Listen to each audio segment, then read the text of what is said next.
Hi guys, welcome back. Hope everyone's having a good day. I'm feeling much better today. I was having a rough day yesterday, but let me tell you, I was able to turn it around more by the end of the day, and that's all thanks to God. Like, I'm telling you, you guys, if you guys are having any problem at all, um, turn to God and turn to Him immediately. I mean, just like if you're having a hard day at work, take a moment, go to the bathroom or something, just, or even at your desk if you're alone, just take a moment if you can and just pray real quick to God for help and guidance and strength. I'm telling you. And if you're having a good day as well and you're feeling just grateful or it's going good, don't forget to thank God as well and lean into that, because I'm telling you, that can also just blow up your day even more beautiful and amazing, and you'll see even more blessings. So I talk to God way more throughout the day now. I reach out to him more. um Instead of, like, I pray, like I sit here in my closet after these videos. I pray a little bit before too, just to kind of like start off the video, but I also pray deeper after. But minus that, I also pray throughout the day, like little things here and there. It just depends, on the day. But um I I'm always like, I always have God kind of like there, as much as I can. And I feel like that's just growing more and more every day, and I just love it. I feel very blessed and very grateful for God. Sorry. Woo. I'm just I was just talking with my mother-in-law about a relative um, of my husband's who really is like on the cusp of, you know, bringing God into her life. And I feel like there's something like holding her back. And I don't know what it is, but I feel so strongly like it just keeps growing and growing and growing inside of me that I can help her. And it's so strong now that it's like I actually just prayed to God and asked him, like, hey, if it's in your will, give me an opportunity soon to talk to her about you, about God, because it's just so strong inside of me that I feel it. I feel it. I know I can help her break down whatever this wall is that's preventing her from fully leaning into God. Like, she even came to church a couple times on her own will. No one forced her, no one told her. She came on her own. It was her idea. She came to church a couple times. I know she's searching. I feel it. I see it. I can tell. And from one person who's had a lot of pain and trauma in their life, I can see it in her too. And I can see her searching. I understand her.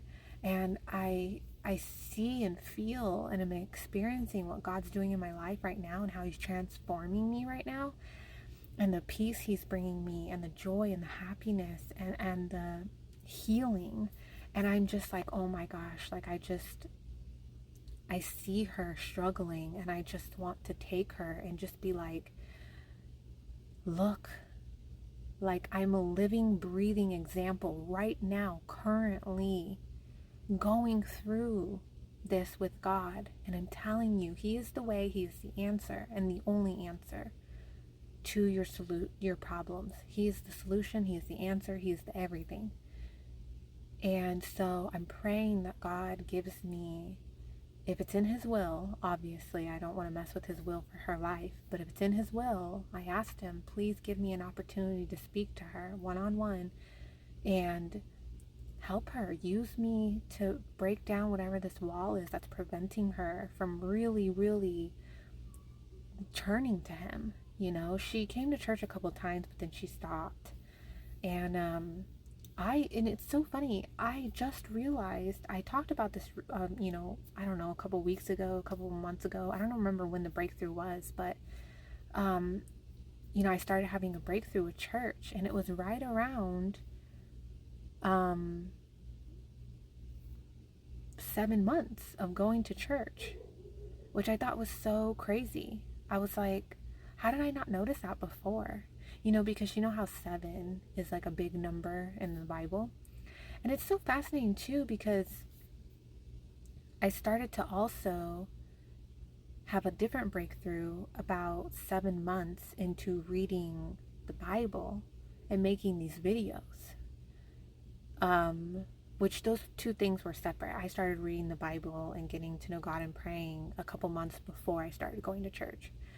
So it's just pretty wild to me. It's like kind of crazy, like how God is like working in me and using the number 7 like in my life. And it's very fascinating. It's very interesting. And I know it's like happening to me and I'm recording it and sharing my journey. But it's like I look back some days and I'm just like, wow, like I'm even fascinated by it, like what he's doing in my life. And I'm so glad that he guided me to recording my journey because, obviously I hope that this helps people, whether now or in the future. I don't know what God's plan was for this. I don't know why he's having me do this, but I do know that I am very grateful for it because just sharing it myself and seeing it happening for myself in real time, it's like, it is so fascinating and it's so beautiful and amazing. And I'm just so grateful to God coming into my life and transforming me and healing me and opening my eyes and coming into my heart. And but I want to point out though, when God revealed himself to me last year, yes, he revealed himself to me. He came to me and was like knocking at my door and said, hey, it's time to come to me. But I chose to open the door and invite him in and give him a chance. So this is a reminder, people, if you are just starting to get to know God or reading the Bible, or you're curious about God and reading the Bible, when getting to know God and developing a relationship with him, this is not a one-sided thing. God is not going to do all the work and you do nothing. You have to invite him into your life. You also have to put effort into your relationship with him. You pray, ideally go to church eventually, read the Bible, seek God, get to know him, allow him to transform you, make the necessary changes in your life that God's guiding you to do, and sometimes it's not easy, but you also have to do your part. You can't just expect God to do everything and you do nothing and then he just magically makes your life better. This is a two-sided relationship and you have to do your part with God. So just remember that when God came to me last year, I chose with my free will to invite him in when he came knocking at my door. I chose to seek him after he revealed himself to me and get to know him and do my part and read the Bible and pray, and then eventually started going to church.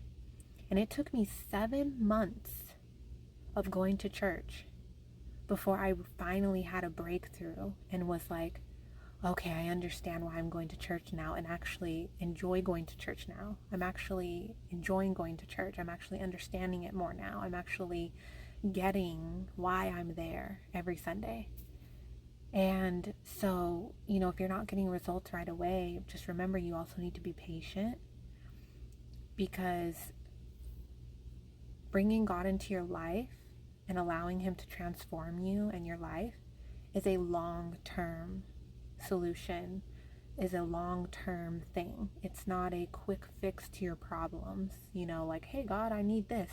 Oh, thanks, like, no, that's not what bringing God into your life is. It's a life, I don't want to say lifestyle because I feel like that's incorrect. It's a lifelong thing with God, like having a relationship with him in your life. So If there's anyone new, welcome.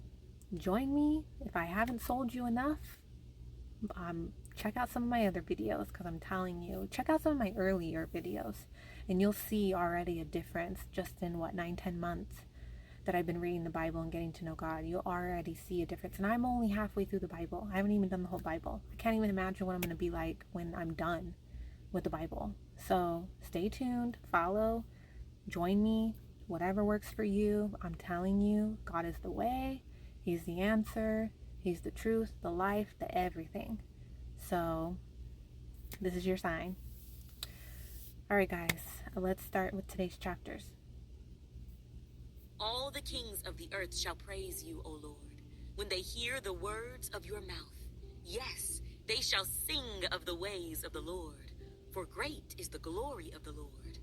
Though the Lord is on high, yet he regards the lowly, but the proud he knows from afar. Though I walk in the midst of trouble, you will revive me. You will stretch out your hand against the wrath of my enemies, and your right hand will save me. The Lord will perfect that which concerns me. Your mercy, O Lord, endures forever. Do not forsake the works of your hands. O Lord, you have searched me and known me. You know my sitting down and my rising up. You understand my thought afar off. You comprehend my path and my lying down, and are acquainted with all my ways. For there is not a word on my tongue, but behold, O Lord, you know it altogether. You have hedged me behind and before, and laid your hand upon me. Such knowledge is too wonderful for me. It is high, I cannot attain it. Where can I go from your spirit? Or where can I flee from your presence? If I ascend into heaven, you are there. If I make my bed in hell, behold, you are there. If I take the wings of the morning and dwell in the uttermost parts of the sea, even there your hand shall lead me, and your right hand shall hold me.